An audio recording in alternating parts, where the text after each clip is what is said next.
who's been with us from the beginning. He's been a great chairman of our campaign. He's not just been our chairman, but our driver, our security detail. He's done everything on our campaign, and we're so grateful to him for all the help that he's provided us throughout the months that we've been coming here. And I'm grateful my family's here. My wife and my 4 children had a chance to join us here as they did last week in New Hampshire. They wanted to see snow. We were watching Weather Channel like Thursday, Friday, Saturday, and something that I know it wasn't good news for you guys, but I am a big hero right now.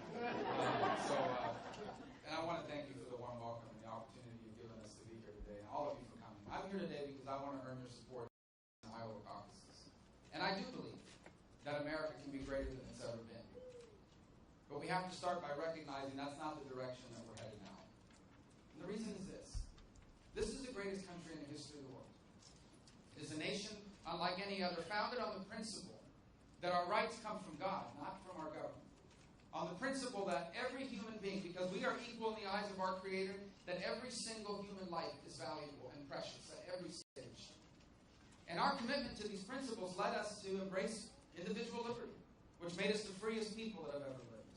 Our commitment to these principles led us to embrace free enterprise, which made us the most prosperous people that have ever lived. Simply put, there has never been a country like the United States of America, an inspiration to the world and the nation that millions of people have come to in search of a better life.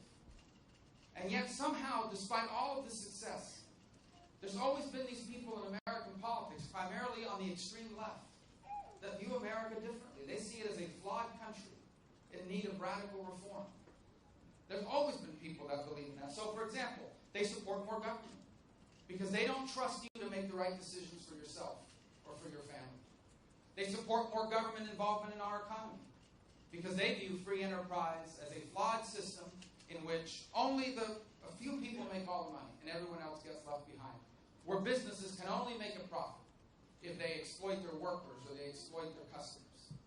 They've always viewed people with traditional values with great suspicion as outdated, judgmental people, people who cling to their guns and their religion, people who look down on or don't like people that aren't like them. And they've always viewed America as an arrogant global power, a nation that needs to be humbled on the global stage, and a nation that needs to apologize for our past. There have always been people in American politics that believe these things I just described. But in 2008, one of them was elected president of the United States. And as a result, we have what we have today. A government takeover of our economy, of our health care, and now they even want to take over our schools with Common Core. You have an assault on our constitutional rights, particularly obsessed with taking away religious liberty and the Second Amendment. And a foreign policy under Barack Obama that is driven by the following principles: betraying our allies, cutting deals with our enemies, reducing the size and power of our military, and traveling the world on at least 10 separate occasions, apologizing for America. The truth is that rather than focus on fixing the problems we have in America, Barack Obama and now Hillary Clinton don't want to fix what's wrong in America. They hope to change America. And the result is the disaster that we're now facing in this country. So it's one of the reasons why people now increasingly feel out of touch. They don't recognize their own country anymore. They're insecure about our safety and about our future. And they have every right to feel this way. If you believe in traditional marriage today, you're called a bigot, an outdated hater. If you're pro-life, they say that you're waging a war on women. If you want to focus on helping, instead of focusing on helping the people that are working harder and making less than ever before, they want to pour more money into government programs, often to help people that refuse to work. If we know that ISIS is trying to sneak in terrorists into the United States to kill us, and they're using their refugee crisis to do it. But if you say you want to limit or restrict the number of refugees that can come in, they say that that's hateful.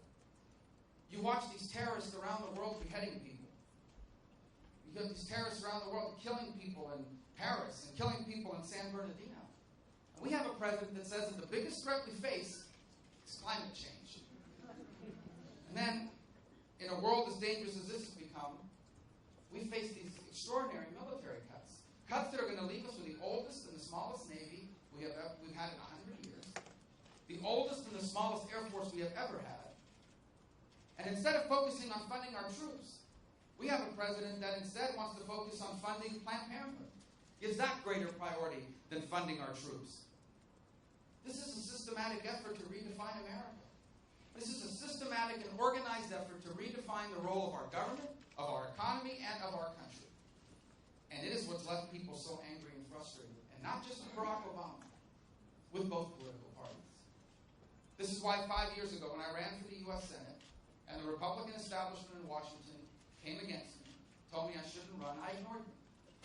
This is why when I decided to run for president, I ignored their calls and their pleas. Don't run. Wait. Wait in line. It's not your turn. Wait for what? After 7 years of Barack Obama, this is not a time for patience. This is a time for action. And that's why I chose to run for president. First of all, we need a president that's in touch with what's going on in our country. We need a president that's in touch with what's going on with our people, and I am, because you know why? I have lived many of the things that people now face. I want to know how Hillary Clinton is going to lecture me about people living paycheck to paycheck. I grew up paycheck to paycheck. Jeanette and I have lived paycheck to paycheck. I can't wait to see how she's going to lecture me about student loans, because 4 years ago, I still had $100,000 in student loans. I can't wait to hear how she's going to lecture me about how hard it is to raise children in the 21st century. Jeanette and I are raising 4 children right now, and we have to work harder than ever to ensure that our children, we can instill in them the values that our church teaches, not the values that Hollywood and the media try to force down our throats. We also need a president that understands how to fix this. A president that knows not just what's going wrong, but what it will take to make it right, and I do. And I do. And when I am president, we will do what we need to do to ensure that this country isn't just as good as it's been, but that it's greater than it's ever been. It'll begin on my first day in office. I'm going to place my left hand on the Bible and my right hand in the air. I am going to swear to protect, defend, and uphold the Constitution of the United States. And unlike the current president we have right now, I will actually mean it. I will appoint judges and an attorney general that will defend and protect the constitutional rights of every American, especially the constitutional right to bear arms and the right to worship and exercise our faith.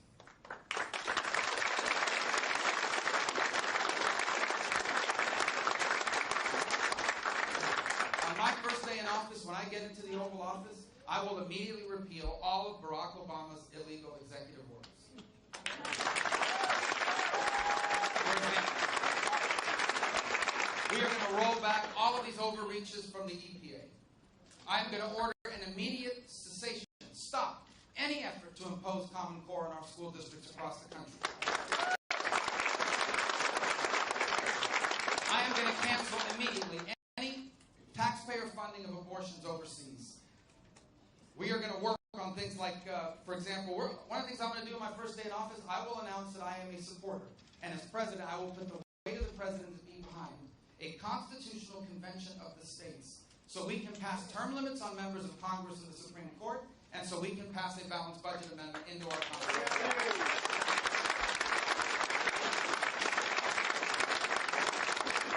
And on my first day in office, I am going to cancel Barack Obama's deal with the Ayatollah of Iran.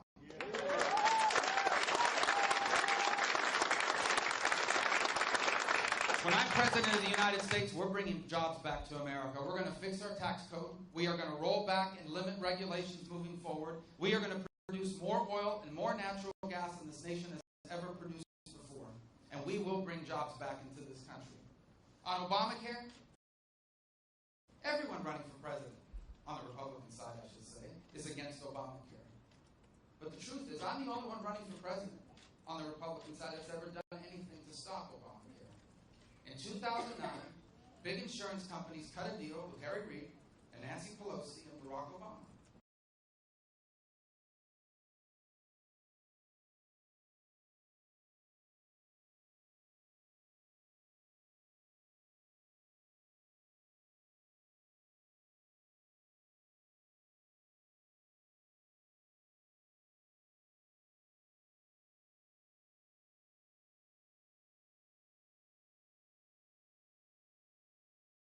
One way or another, we are getting rid of Obamacare once and for all.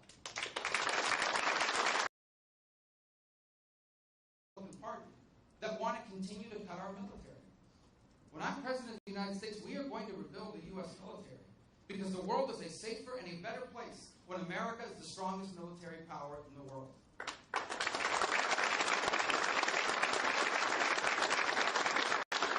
And we're going to have a real war on terror, not just a rhetorical one. We are going to have cutting-edge intelligence programs so we can find these terrorists. We are going to have a powerful and capable military so we can destroy these terrorists. And if we happen to capture them alive, we are going to give them a one-way ticket to Guantanamo Bay, where we are going to get from them all the information they have.